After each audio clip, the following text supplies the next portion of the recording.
안녕하세요. 아이언페이스입니다. 지난주 알고리즘 스테이블 코인 테라 USD와 루나 폭락 사태 이후에 비트코인을 포함한 거의 모든 암호화폐 시장이 크게 위축되고 있습니다. 또한 지속되는 인플레이션 공포를 통해 동반되는 주식시장과 모든 자산시장의 위축이 진행되고 있습니다. 5월 들어서 이자율 인상을 결정한 연준의 파월 의장 역시 물가가 잡힐 때까지는 추가 금리 인상을 망설이지 않을 것이라고 선언하면서 시장 분위기는 크게 요동치고 있는 듯합니다. 오늘은 이번 테라 사태 이후에 시장에서 무엇이 더 크게 이슈가 되고 있는지, 그리고 테라 측은 어떤 준비를 진행하고 있는지 그 내용을 분석해보고 이들의 행동이 향후 암호화폐 전체 시장에 어떤 영향을 가져다 줄지에 대해서도 함께 알아보도록 하겠습니다. 그리고 이렇게 자산시장이 극도로 불안감에 크게 요동치고 모든 사람들이 불안감을 느낄 때 시장 전문가들이 생각하는 시장의 현재와 미래에 대한 의견을 전달드리고 공유하는 시간을 갖고자 합니다. 그래서 오늘의 주제는 테라와 인플레이션이 위협하는 자산시장입니다. 글로벌 암호화폐 시장에 혼돈을 불러온 한국산 가상화폐 루나와 테라 USD 발행사 테라폼 랩스의 권도영 최고 경영자가 테라 블록체인을 부활시키기 위해서 또 다른 블록체인을 만들겠다는 계획을 발표하였습니다. 그는 지난 16일 테라 연구 포럼 게시판에 두 번째 테라 생태계 부활 계획을 게재하였고, 실패한 테라 USD를 없애고 테라 블록체인의 코드를 복사해서 새로운 네트워크를 만들고 싶다는 내용이었습니다. 이어서 이렇게 만들어진 토큰을 주요 애플리케이션 개발자와 테라 블록체인에서 거래 주문하였던 이들과 여전히 테라 USD를 보유하고 있는 소유자 등 이전 테라 지지자에게 배포하기를 원한다고 하면서 이것은 테라 생태계 부활을 위한 권 대표의 두 번째 제안이 됩니다. 블룸버그는 테라 USD가 폭락하면서 손실이 많은 투자자는 위기에서 벗어날 해법을 기대하고 있지만 많은 암호화폐 전문가들은 그렇게 희망적이지 않다고 전하고 있습니다.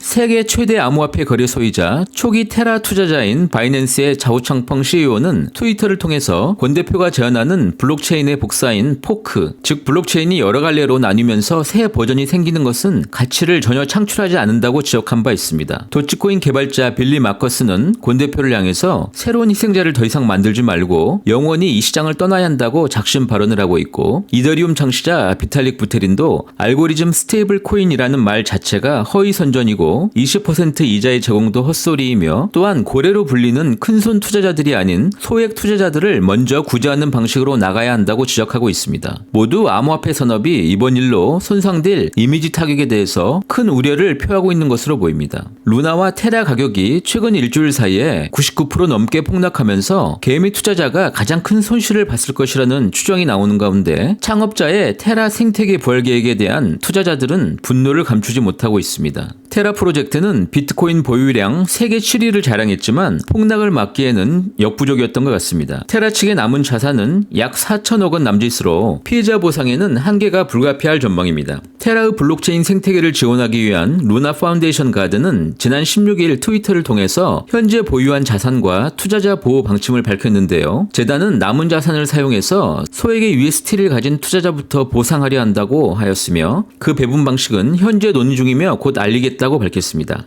루나 재단이 이때 함께 밝힌 재산의 규모는 약 3억 1,510만 불 규모입니다. 즉 지난 10일 동안 루나 파운데이션 가드는 비트코인 8만 81개 등 잔여 자산을 매도해서 테라 USD와 루나를 매수한 셈인데, 업계에서는 매도에 쓰인 암호화폐 규모를 약 30억 달러 규모로 추산하고 있습니다. 그러나 여기서 중요한 점은 테라 스스로 밝힌 이러한 구제책조차 투자자들은 믿지 못하고 있고, 정말 다른 곳으로 이러한 자금이 흘러가서 특정인들의 곳간을 채운 것이 아니냐는 의구심마저 일고 있습니다. 실리를 잃어버린다는 일이 이렇게 무서운 일입니다. 언젠가 어떤 계기가 될지 모르겠지만 아마도 그들의 구체적인 구제 행동이 적나라하게 드러날 진실의 순간이 곧 다가올 것입니다. 한편 바이낸스의 창펑 자오 CEO는 바이낸스 또한 USD와 루나를 보유 중이라는 사실을 뒤늦게 알았다고 트위터를 공개하였고, 그 규모는 약 1200만 USD와 1500만 루나 등으로 한때 그들의 수익은 2조 원 수준에 도달한 것으로 보이는데, 지금은 그들의 초기 투자 자금 40억 원 정도가 모두 손실인 상황으로 보입니다. 자오 CEO 역시 사용자 보호에 대한 모범을 보이기 위해서 바이낸스 바이낸스는 이를 포기하고 테라 프로젝트 팀에 소액 투자자 먼저 보상하도록 요청한다며 바이낸스에도 보상할 돈이 남으면 마지막으로 보상할 것을 요청하고 있습니다. 이렇게 뚜렷한 담보 없이 알고리즘에만 의존한 결과 테라 가격이 1달러를 유지하는 데 실패하는 딥패깅 현상이 발생한 이후에 업계 전문가들은 스테이블 코인 가격을 고정하려면 실물 자산 담보가 있어야 하지만 테라와 루나는 현재 실물 담보가 전혀 없다는 점을 큰 문제로 지적합니다. 미국 연방준비제도는 지난 9일 금융안정보고서를 통해서 스테이블 코인은 자산에 대한 투명성이 부족하고 운용상의 취약성이 있다고 지적합니다. 그러면서 스테이블 코인의 금융 리스크를 해소할 대안으로 CBDC를 제시하고 있습니다. 민간이 발행하는 스테이블 코인과 달리 CBDC는 법정화폐와 가치가 연동되기 때문에 더 안정적이라는 평가가 나오고 있습니다. CBDC 개발에 가장 앞선 국가는 중국이고 중국 정부는 지난해 비트코인 거래와 채굴을 전면 금지하는 대신 디지털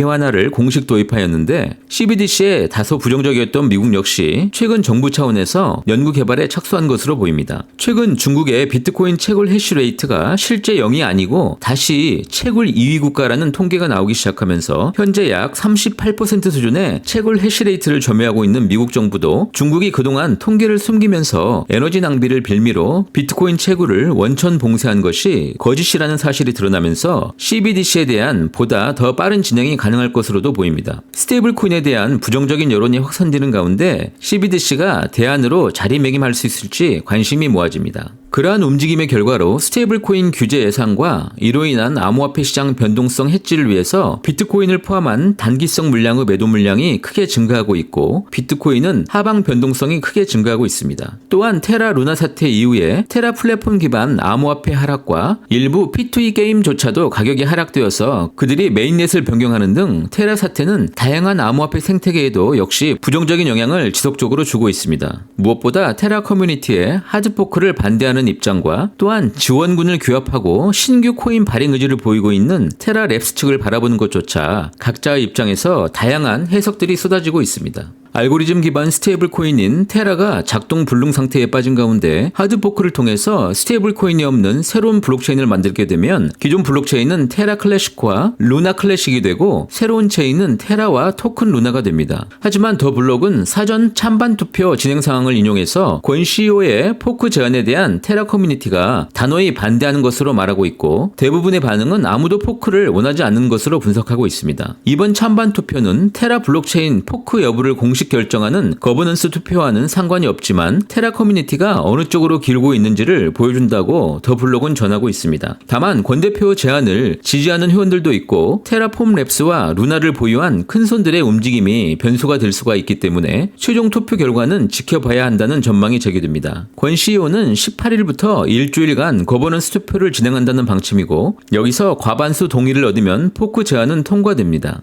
결국 테라폼 랩스는 신규 코인 발행에 집중하는 것으로 보이고 만약 이러한 제안이 통과되면 27일 새벽 4시에 스냅샷을 통해서 토큰이 분배되기 시작한다고 합니다. 이들은 기존 거버넌스에 의해서 통제되는 커뮤니티 풀의 25%와 10%를 핵심 개발자들에게 분배할 예정이며 기존 루나 보유자에게는 35% 그리고 앵커 UST를 가지고 있었던 보유자에게 10% 분배를 계획하고 있습니다. 마지막으로 27일 당일 기준으로 루나 보유자에게 10% 그리고 UST 보유자에게는 나머지 20%가 분배될 예정입니다.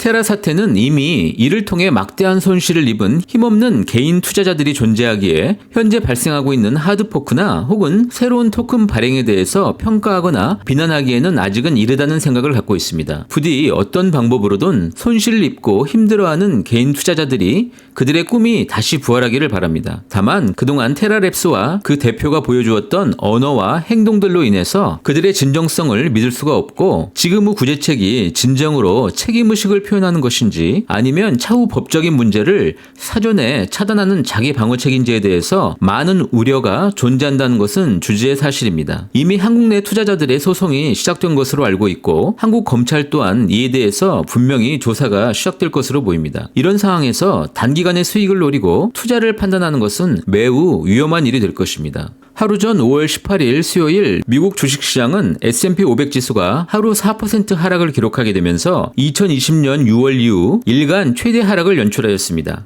나스닥과 다우도 역시 각각 4.7%와 3.6%가 하락하였습니다. 바로 극심한 인플레와 함께 공급망이 붕괴되면서 미국 소매업체들의 수익률 하락이 가장 큰 원인이었고, 월마트나 타겟, 스테이플스 등 소매업체의 수익의 하락은 인플레이션 효과와 향후 경제 전반에 미칠 시장 전반의 우려를 반영한다고 볼 것입니다. 결국 물가 상승과 소비 심리 위축, 공급망 마비와 함께 최근 코로나19 감염 급등세가 전환되면서 시장 전반에 걸친 극심한 공포가 조성되었고, 이것이 자산시장에서 선반영된 것입니다. 초기 팬데믹을 거치고 S&P 500은 상당히 큰 폭의 상승을 진행하였고, 게임스탑이나 AMC 같은 밈 주식에 대해서 개인 투자자들은 집중하였고, 6만 불 이상 거래되었던 비트코인과 암호화폐에 대한 투자도 크게 늘어난 바 있습니다. 이러한 과열은 나스닥 기술주의 폭등을 만들기도 하였습니다. 그러나 현재 하이퍼 인플레이션에 대한 우려와 소비자 심리가 위축되고, 그에 따른 연준의 금리 인상과 공급망 붕괴, 기업의 수익성 감소라는 부정적인 요인들이 현재의 시장 분위기를 차갑게 내몰고 있습니다.